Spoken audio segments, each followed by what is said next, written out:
Hello and welcome to the Money Chasers podcast. Today we have AFL superstar Pat Lipinski, one of my good mates. We've known each other for years through his brother, Julian Lipinski. Shout out, Jules. But welcome to the podcast, Pat. Thanks for having me, Fuzz. Keen to get into it. Yeah, no worries, man. Well, we'll just get straight into it, man. Talk to me about what's been happening. It's been a crazy, I guess, past year for you, 6 months roughly. A lot of things been happening. Talk to me about the move from the Doggies over to the Collingwood Magpies. Yeah, it's been a busy few months, obviously, with the trade happened in about early October. So there's a bit of a process to go through after the season finished, after the Bulldogs played in the grand final, obviously. Had to let the club know that I wanted to get a trade to Collingwood, which that all went pretty smoothly. And then it was just a waiting game, having to let the clubs work out a fair trade for both parties. So that took a while, but that got done. And then basically straight into Collingwood on the day I got traded, doing media stuff and meeting players and meeting the coach and doing all those things. And, then I had a fair time off. It was probably about 8 weeks until preseason officially started. So I was just in the off season, training pretty hard, and I was going out of my way to try meet as many of the Collingwood guys as possible just during training, hitting them up on text, and, people would message me, say, let's train. So I was just trying to meet, as many as I could whilst everyone was in Melbourne, obviously, due to lockdowns and stuff like that. So it was actually probably the perfect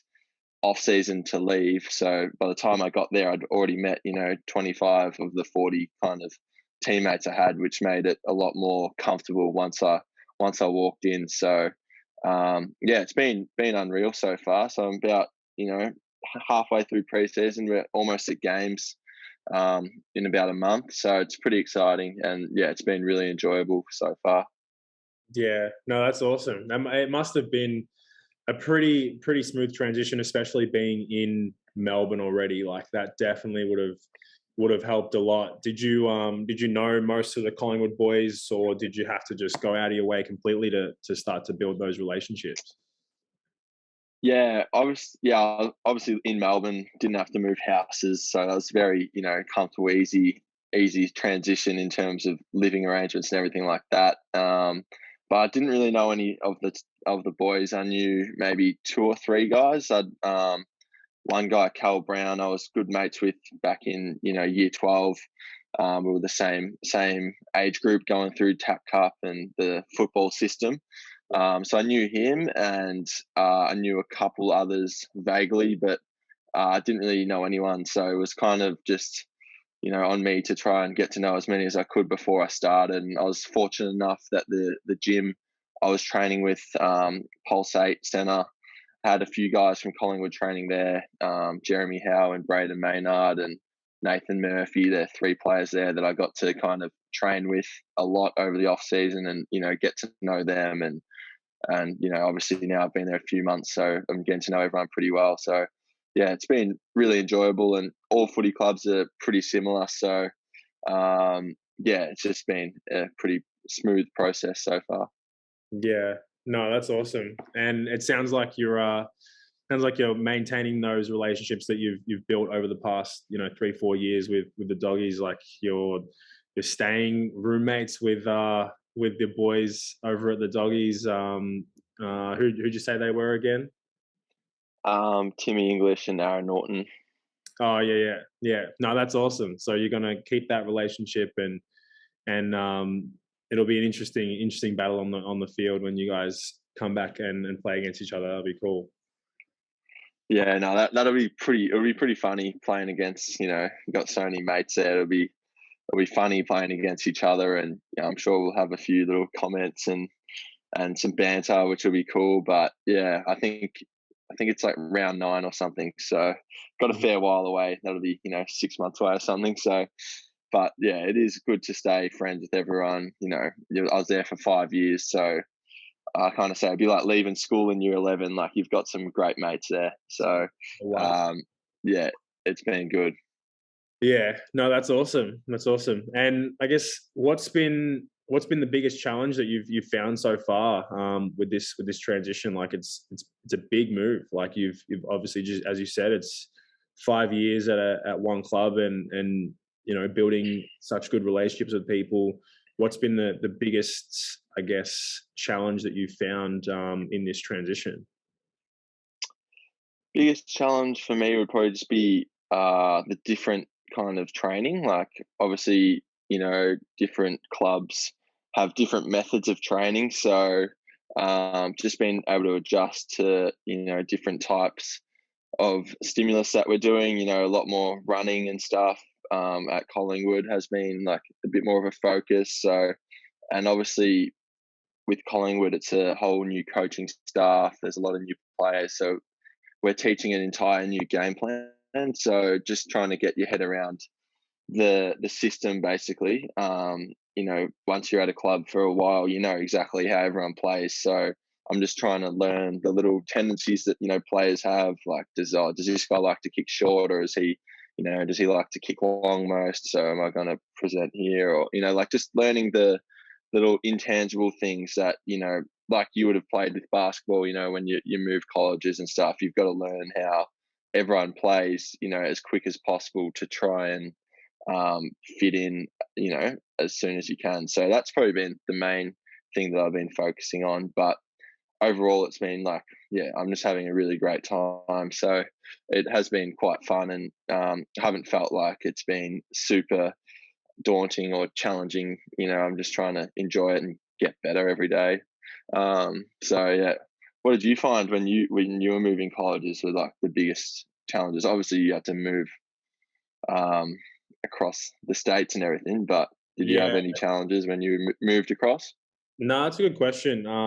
I think, yeah, I mean, I was moving from Washington all the way to New York, so that's literally just moving across the whole country. But with that being said, like the family that I had built in Washington, and then to leave them to go create a whole new family over in New York was probably the biggest challenge. Mm, So already being 24 hours away from family, yeah, latching onto family that you build with your teammates and stuff like that. That's probably, yeah, by far the biggest thing. And then coming straight back here after another 3 years, and then having to rebuild again in Australia. So yes, start again. 3-4 different moves in 5 years, all for the best of the career. But yeah, it does get Yeah, challenging trying to understand who real friends are, and the right people are to stick around, and who are actually there for the longevity. I think is one of the biggest things for yeah, sure. For sure. Um, but yeah, so talk to me also. I have a question. I have a few questions from some members in the Discord. So more or less questions based on like what your day to day looks like. So Matt Addard, one of the co-founders in the Discord community, he's actually asked. He wants to know what you do, what your Collingwood day to day looks like. So from the second you wake up to the end of your practice schedule, like do you have film, do you have yeah, weights and all that? What does that kind of look like for you at the moment? yeah. So the schedule kind of changes pre-season to in-season. So couldn't tell you what the in-season schedule is at the moment. So, but pre-season schedule. So my day to day would be probably wake up at 6:30, like around in between there. Have my coffee or whatever. Then I've got to do a rapid Hang on, antigen test every hang on. Important question. What is your almond coffee? latte. Oh my man. Yes. Uh, Yes. oh really? Sit I'm on an normally almond get latte right now. uh, That is the almond best. layers hits a spot, You might but have normally actually put me on. I would not be surprised if you put I, me on I actually probably did at Port Melbourne. when we had when we had a lunch when Yeah. we never got lunch, but um Yeah. no, normally I get abused for the almond latte, but there's a Uh, small group of people who actually enjoy it. So yeah, I normally have that, and as I'm drinking the coffee every day, we've got to do a rapid test. oh, Um, really? yeah, so I got to do 4 or 5 of them a week just to obviously make sure we don't come into the building if we've got COVID. So so you do that. Then once that's clear, send that pic to the GM of footy, and then you can come into the club. So I get into the club about 7:20. Get there, do injury prevention exercises and like prep for training. So that can be glute activation, those kind of things, shoulder work, or if you've got an injury, you'll probably pay more attention to the exercises that are relevant to that. And then I always do some footy touch, so a lot of hand stuff, which just gets my eye in and feel like I'm on before training.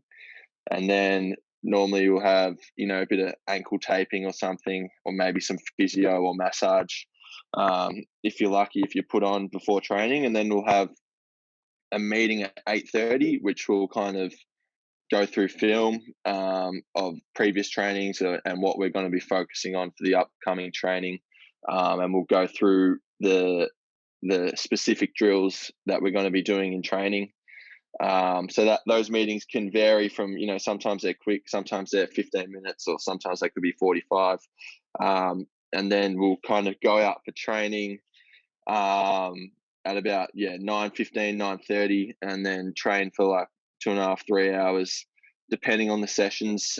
So Monday, Wednesday, and Friday are our main big sessions. So it's been pretty challenging in the heat over the last 3 weeks. Every session's been over 30 degrees, which has been good. So then you finish training. Obviously, you're pretty cooked. Then we'll get lunch in. Collingwood's pretty good. We've got our own chefs and stuff, so we just go down there, and there'll be meals kind of ready for us, buffet style. Another Have that, huh? another ramen latte. Yeah, or if we're lucky, sometimes there's a barista in, but this year, since COVID's kind of ramped up, there hasn't been one in, which is hopefully soon enough we can get that going. And then so that's about 1:00. We kind of go to lunch. We got like a no phones policy, so you're really just chatting to everyone at lunch, and having conversations with people you might not be as close with, which is I think is pretty cool. And then in the afternoon we'll do our weights. You'll get a bit of treatment again. We have time for coach conversations, so you'll go through a few more edits, and then the forwards, midfield group, and the back group are all split up, and you might have some meetings in your specific line groups, so stuff like that. And then we'll have some with our psychologist. We normally do like a group session on a Monday, working on our mental side of the game, or just chatting and stuff. So we do that, and then the day's finished, and normally we'll jump in the pool and go in the ice bath or spa and just chill. And then we're probably done at 4:30, 5, and then drive home and do it again the next day, pretty much. So it's a long answer, but yeah, no, I was just to that. say it's a full blown it's a job, and I think a lot of people don't understand that. Yeah, they don't. You see all the benefits that athletes get at the end of the day. Just the access and a bit more money than some people. But at the end of the day, like, you just listen to what you just described. Like, you're up at 6. You're not finishing your day till 5. Plus, after that, you're probably just going straight home because you're tired and sore, and you got to do the same thing the next day. And then exactly. And then you're expected to perform. You don't perform, you get yelled at by fans and coaches and everything, and it's just a big mental battle. Like, people just don't understand sports if they don't play it. Yeah.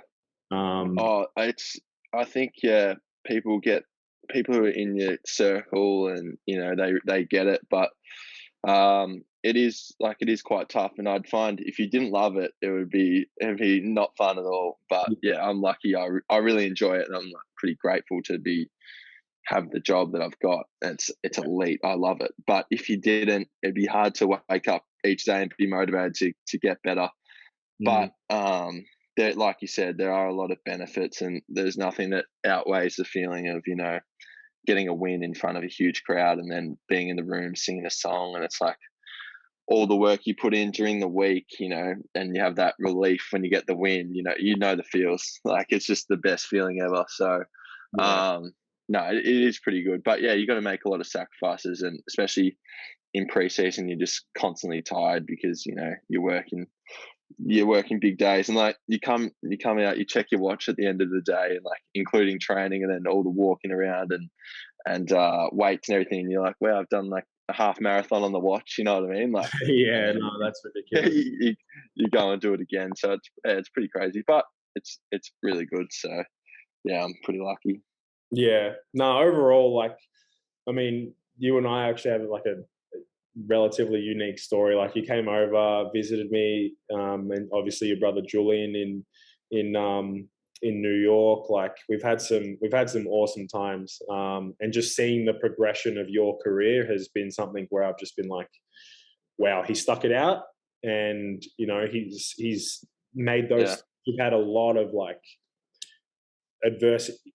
Excuse me, a lot of adversity and ups and downs in terms of you've played lots, you've had all the like proven yourself. You got dropped middle of last year, went and had like 35 touches or something that game, and then we're kind of sitting around like what's happening, like why are we why is he not playing, and like I'm sure a lot of people see this year for you as just being like a kind of like a coming out season.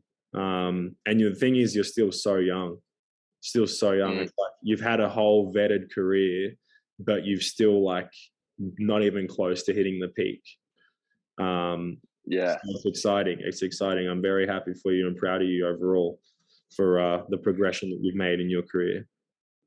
Appreciate that. Yeah, no, it's definitely super exciting. Like, yeah, because I know you've been putting in the work like over the last 5 years, and I'm just getting better. And obviously, it was challenging at the Bulldogs to crack into the team. So yeah, it's just exciting. Hopefully this year is going to be awesome. Yeah, really keen. So yeah, that's still a while away. So it's hard. Like, you get so amped and excited, like thinking about it and talking about it, but you're like, oh, you're still got to just get through the process of preseason and getting better and everything. So got a while, but yeah, I'm definitely super excited for what's to come. Should be good. Yeah, for sure, man, for sure. But all right, now to probably what a lot of our chasers want to know is just different things in the business world in general. Like, we look at what's been happening overseas with crypto and stuff. Crypto.com just bought the Staples Center, and I think Lumi or something just bought another stadium or something like that. So there's a lot of things happening and players taking contracts. Yeah. Odell Beckham Jr. just took his whole contract in Bitcoin. Tom Brady, I think, maybe might have taken some of it as well. I can't remember who, but a lot of athletes are just saying half of their contract in Bitcoin and things like that. What are your thoughts on crypto? Are you invested? What's kind of how much of a gauge do you have on crypto yourself? Yeah, I think it's pretty crazy what's been happening with how quick, I think everyone was kind of almost thinking it was more of a scam, a few years ago. And obviously we've seen some more mass adoption this year, and, a lot more people talking about it and everything. And, things like the Staples Center becoming crypto.com arena for the next, 7 years or something is pretty crazy, which is cool to see that. I guess it'll be around. But yeah, I don't have a huge gauge on it. I've got a few little investments in it. I think like not a big amount of my entire portfolio would be, 4 or 5% or something, just to dabble, because like obviously it's not heavily regulated and stuff yet, so you just don't know with what will happen. And there's so many coins and projects, and there's the next best thing every day. So it's hard to want to really dive a big allocation of my portfolio into it, just because it is quite high risk, obviously. But yeah, it's been extremely interesting to see athletes taking payments in Bitcoin and stuff. It'll be interesting to see if anyone in Australian circles would be bold enough to do it. I don't know if that will come or not, but yeah, true. I think it would be like you'd have to see that from like potentially, imagine seeing that from like a Petrarca or something like that. The big salaries that's because that's the thing. Like Odell Beckham's, don't quote me, but I think it was probably over 10 mil for the year, and he said he wants all of it in Bitcoin. Like that's absurd. That's absurd amounts of money. Why do you think they would get it in Bitcoin rather than into cash and then just buy the Bitcoin? They just prefer it just transferred directly, because you can't really pay, like you wouldn't pay for stuff with Bitcoin. That's what I'd say obviously probably the main thing. I'm not a crypto specialist, but I'd say probably the main thing is probably tax implications, honestly. There's probably things that and different ways that they might save money if it's on their contract, and they don't take it out, so they don't get like the capital gains tax and stuff on it. So potentially, I don't know, like I hope this doesn't come back to bite me by me saying that, but I really don't know specifically. I think they just believe in the project, and they probably are in more of a long-term mindset. Yeah. You have a bit of cash stashed away that they can get by day to day. Yeah, exactly. So, they could probably risk that 1 year, that 1 year 10 mil salary to be able to be like, yeah, sure, just chuck it all in Bitcoin. So it is like, and everyone says you need to have that, long-term horizon, 5 years and stuff, but the crypto community is so, everyone seems like a lot of people just want to get rich really quickly. And it's like, you're checking day to day and you're like, oh wow, I'm up 15%. And then the next day you're down 10% and stuff. And then the emotions of it are quite crazy. And I'm sure in your Discord, you'd have, a lot of conversations about that kind of stuff.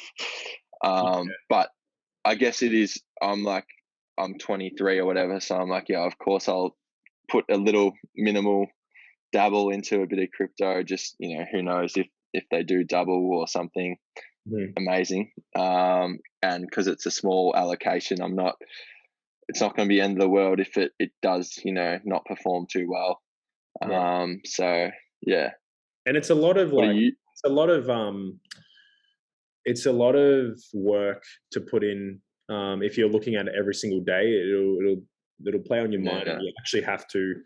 If you're trading every day, like that's a full-time job. That's not something that you mess around with. Like the same stuff you're doing, 6 a.m. wake ups to 5:30. Yeah, probably even worse because longer. the time difference, like the market's open in Asia and then the market's open in the US, like pretty much what Jules is doing, like that's exactly like the kind of like that sort of commitment would be required. But yeah, if you look at it from a long-term perspective, like yes, the market has dropped a lot over the past month, but it's still higher than what it was this time last year. So that's kind of what you have to look at it as, like it's a long-term thing. So everyone's like, oh, it went crazy towards the end of last year and now it's dipped. It's like people that were heavily just throwing all their money into it and now going to be looking at it like I lost all my money. But long-term vision, they're already above what it was at this time last year. So it's gone up and down to here, but this is still above down here. Yeah, I think it's hard for people when they say, they're bought on the way up or whatever, and they've seen, their 1 grand position or whatever, turn to 3, 4 on some coins, and then they see it go back down. It's hard to see, but I guess if you've got the long term horizon, then it might play out in your favor. But it is, like, I think it would be silly to think that all 500 projects are going to be here in a few years' time. So that's the tough part, is obviously finding the right ones that actually have use. Yeah. A lot of the cryptos don't really have use at the moment, but there are plenty that do have some cool technology and stuff. So yeah, it's just like, if we knew what's going to change the world, everyone would invest in that, but we don't. So it's quite interesting, and I think there will be a clear winner come out of it in the next 5, 10, 20 years or whatever. But we'll just have to wait and see. Yes, we will. And man, I guess just to wrap things up, I want to talk about what this one specifically is for Patreon members exclusively. So what about yourself? Are you more crypto, or are you more? Yeah, I'm very crypto, shares? NFT heavy.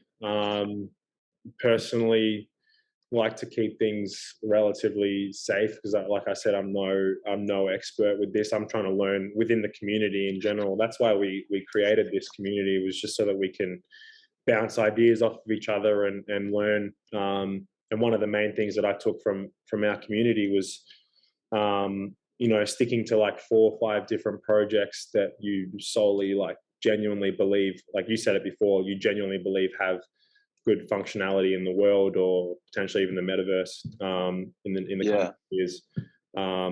Those genuinely just being like the top 5. Like Ethereum's probably the main one that I work with him, because everything's based on that platform at this point. And I'm so heavy into I wouldn't say I'm so heavy, but I'm very focused on the NFT side of things. And a little bit of a sneak peek that people might not know yet is that the money chasers are actually in conversation and planning out and mapping out everything for our NFT project.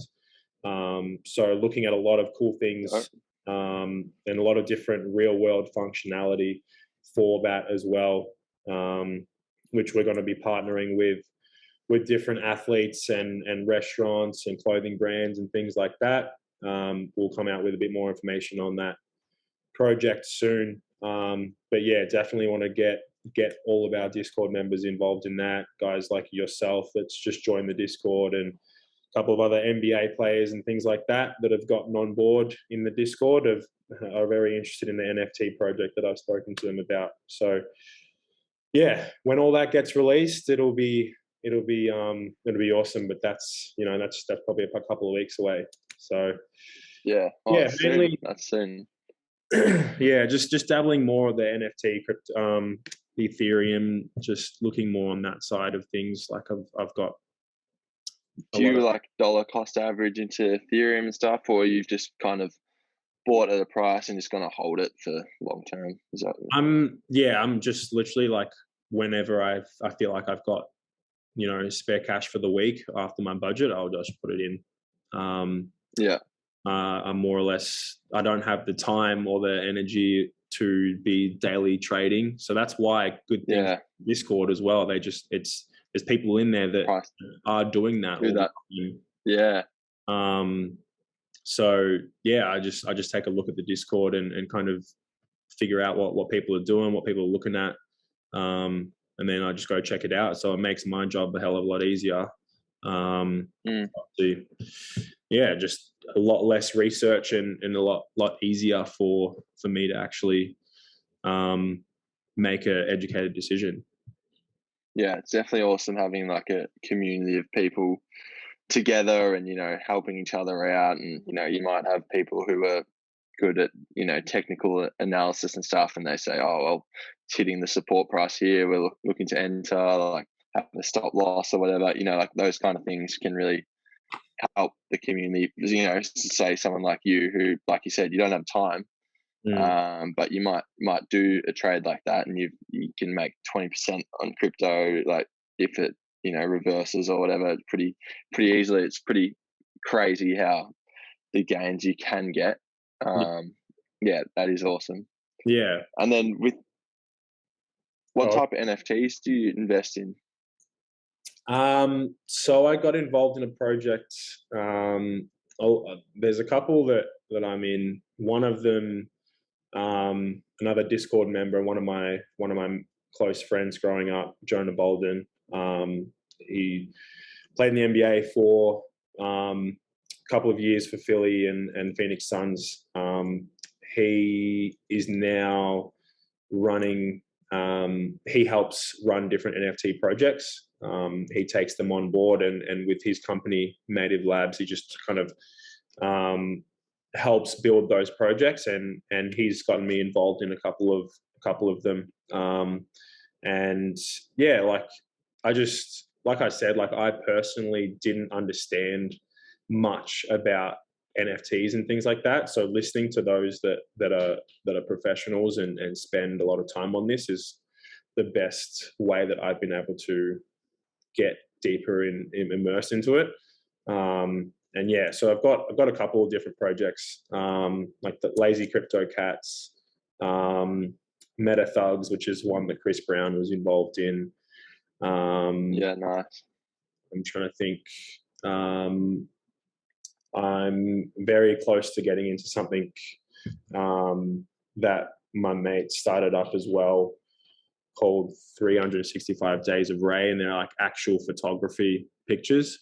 Yeah, nice. It's a really, really, really cool project. And then also I'm looking at doing another project with my artist Travis, who we actually had on the podcast last week. So he draws NBA players. His drawings are crazy. Yeah, so we're going to do an NFT project with him as well, which will be unreal, because people, for that kind of art, people actually really are very, very interested. It's just different. Like that's a whole different ballgame. So yeah, I mean, like the main thing I can say is I've been learning more and more over the past probably year and a half. And by no means am I, an expert, but I'm just trying to learn as much as I can, as it seems like everyone else is in the Discord. So yeah, it's just been the perfect way to try and learn and build. Yeah, exactly right. You can only thing you do is educate yourself and try get more knowledgeable about certain topics. And I'm literally a zero knowledge on NFTs and stuff, and I should probably have a research into it to actually be able to speak on it and understand it. Doesn't mean if you research it you're gonna have to invest in it either. So just learning about it. Obviously it's been quite prominent in the society in the last year. You hear a lot of conversations about it, and some pretty crazy returns with some people, buying the apes and stuff like that. So it's been cool, but definitely there's a market for artists and stuff in the future. Yeah, well, there's a even in our Discord, you've been looking at the Discord in general, and there is a section a bit lower on the tabs that just shows it's I guess you could say it's like NFTs for dummies, if you know what I'm saying. Just to start, everyone has to start somewhere. I'm still reading through that bit, trying to learn more about it, and we've really broken it down. As best we can for people to learn. So yeah, I would definitely suggest, if you're looking to dabble into NFTs more, then use the Discord for sure. Have a read. Read right there. Definitely will. Pat, it's been awesome, man. I know you've got to jet off to one of your million things that you've got going on for the day for practice. Um, but man, it's been a pleasure. It's always good catching up with you in general. Yeah, thanks for having me on, Fuzz, and I hope everything goes well with the Discord. And yeah, hope everyone enjoys this chat if they listen. No worries. Thanks, man. I'll talk to you soon. Too easy.